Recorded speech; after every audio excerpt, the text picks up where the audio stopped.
Estamos de volta com o programa Você Pode Ser Feliz aqui pela Rede Século XXI, conversando com você sobre perdas. Perdas é uma das coisas mais difíceis que o ser humano consegue vivenciar, consegue trabalhar. Não por fragilidade, porque o ser humano é uma pessoa muito frágil, mas porque é difícil mesmo, né? A mais forte das pessoas, sempre quando se trata de perda, ela terá muita dificuldade de elaborar isso dentro de si. E como a gente tem conversado aqui, começamos já nesse bate-papo, é preciso assumir isto, assumir a perda, assumir a dor, assumir o luto, para que você possa sair dele inteiro, né, ou inteira.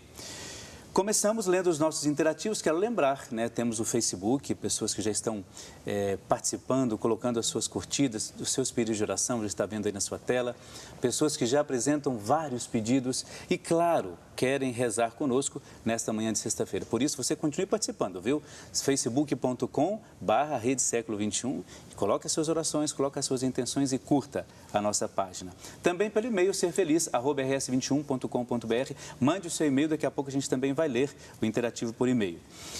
A Marli Pedro Lagedo Pereira, ela é de Severina, em São Paulo, Severinia, em São Paulo, pede oração por todos da sua família, pede por saúde e pede pelo Valdir. Mônica Silva, de Valinhos, aqui onde estamos, ela pede oração por Antônio Joaquim da Silva, ele sofreu um acidente, vamos rezar? Sim, claro, tenha certeza disto.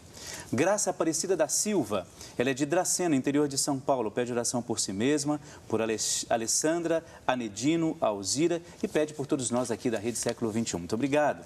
Maria de Fátima Moura Martins, de Marabá, lá no Pará, pede oração por Antônio Marcos, por um emprego, Maria de Fátima e por toda a sua família. Diego Henrique de Lima, ele é de Itatiba, interior de São Paulo, pede por Benedita e também por toda a sua família.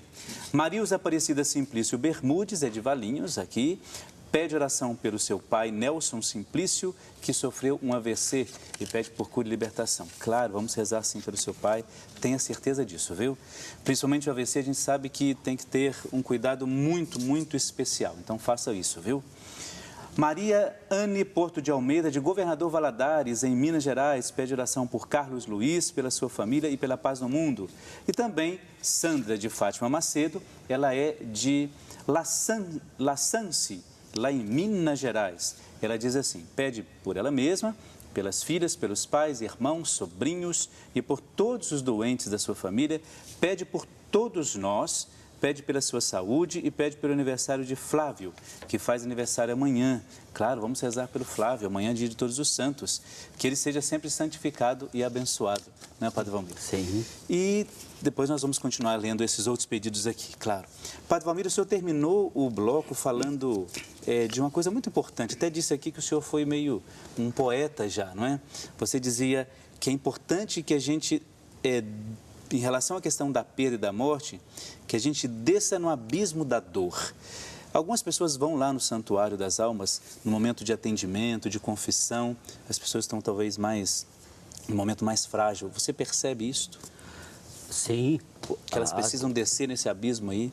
Precisam, porque às vezes elas estão vivendo ainda aquele momento da morte, mas elas não fizeram a experiência do descer no seu ser mais profundo e perceber essa fragilidade que é próprio do ser humano. A morte é um... Claro, e assim, pessoas que vão lá, estão carentes nesse sentido, em relação à questão da oração. O que mais elas buscam quando elas vão lá para conversar, seja para o sacramento da confissão, mas o que mais elas buscam quando vão conversar com vocês lá no Santuário das Almas?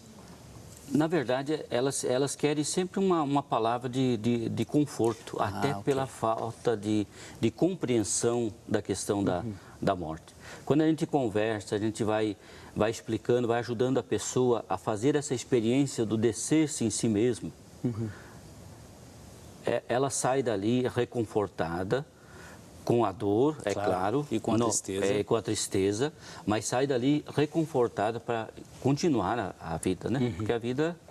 A vida segue, não tem outro jeito, né? A gente não tem como a gente parar o mundo por causa disso, por mais que doa. Eu já tive experiências ali de pessoas que há 2 anos não conseguem constantemente, todos os dias choram pela perda do ente querido. Talvez essa pessoa não fez essa experiência ainda essa experiência como que eu posso dizer? Da perda, no sentido de perceber Deus dentro de tudo isso aí. Que Deus faz parte da história, que a vida é finita e que a gente precisa fazer um passo de aceitar esse momento e ir superando essa dor a cada dia, né? É porque, na verdade, assim, não tem como você brigar com aquilo que é inevitável, não tem como. Exatamente. Eu acho que em algumas situações existe o desespero da pessoa, porque você perder alguém é muito complicado, existe o desespero inicial, todas essas questões próprias do ser humano, mas não tem como você brigar contra isso. A pessoa não vai voltar. Não é? E o pior disso, Padre, é quando a pessoa se sente culpada por alguma coisa. Aí, um certo remorso, bem lembrado, o que não deveria ter, né? Uma certeza é essa, aquilo que você não conseguir fazer em vida para a pessoa, depois da morte, a única coisa que você pode fazer pela pessoa que morreu é rezar por ela.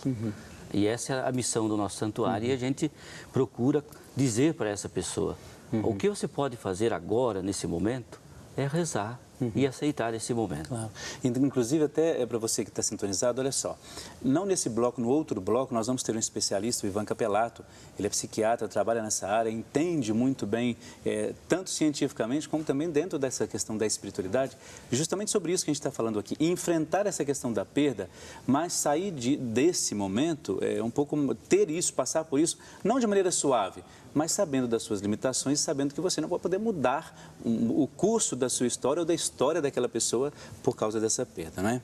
Muito bem, nós vamos ver um VT agora, Padre Valmir. Nós acabamos de assistir aquela hora, sim, da Raquel, e ela falava dessa perda. Vamos ter agora quase ou menos no mesmo sentido. A Viviane, ela tem também, a vida dela mudou em função de uma perda, a perda do marido dela, né? Então ela explica, conversa nesse VT, apresenta como que foi difícil para ela e como ela vivenciou isso. Acompanhe comigo.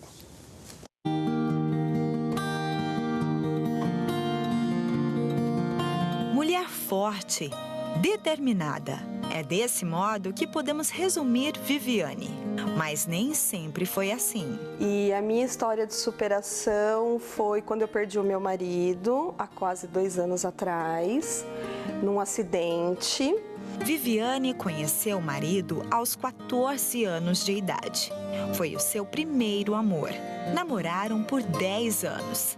Casaram-se e juntos ficaram por mais 9. Nesse tempo, tiveram uma filha, uma linda garotinha. Tudo parecia perfeito, até que um trágico acidente mudou o rumo dessa história. Para mim, foi muito difícil perder o Rafael, porque como a gente sempre viveu junto, desde novinha eu já tive essa relação, tanto de trabalho, de tudo com ele, então eu era muito dependente dele, porque a gente fazia, na verdade, tudo junto, né? A gente trabalhava junto, ele era o chefe da casa, era o chefe do trabalho, então assim, eu era muito dependente dele. No momento que eu perdi ele, eu fiquei meio sem chão. Para enfrentar a vida sem o companheiro, os desafios foram muitos. Mas o mais difícil foi explicar para a filha o que havia acontecido. Eu cheguei para ela e falei assim: filha, o papai foi morar no céu. Por quê? O papai do céu chamou ele. Ah, mas por quê? Ah, porque o papai do céu precisava de ajuda de anjos. Aí chamou o papai. Aí o papai foi morar no céu. Então, como ela era muito novinha e na verdade ainda ela não tem um entendimento em si da tragédia, do acidente, ela não sabe nada disso ainda, né? E ela pensa que ele tá lá, que na verdade eu falo, ele tá bem, ele tá cuidando de você. E vira e mexe ela fala: mamãe, tô com saudade do papai. Aí eu falo: o papai tá dentro do seu coração.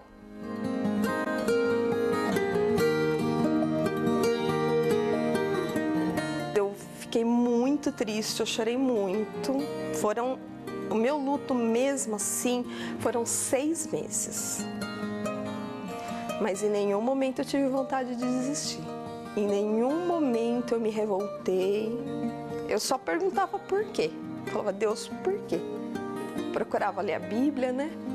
Aí sempre vinha um texto que me dava alguma esperança, sempre. Deus nunca me desapontou. Sempre quando eu precisava, eu falava por quê? Aí eu abria a Bíblia para poder entender.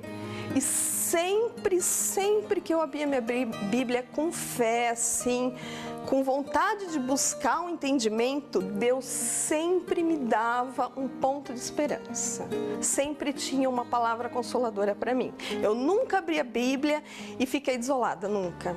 E foi a fé e a esperança de que Deus tem um plano na vida de cada um que Viviane segue, com a certeza de que um dia vai encontrar seu amado. Pensamento esse que conforta seu coração. E hoje eu tenho paz hoje. O que ficou é a saudade, porque isso é eterno. A saudade é eterna. Tanto é que eu uso a aliança dele até hoje, né? Porque é 20 anos, né? Não tem como não sentir saudade. É impossível.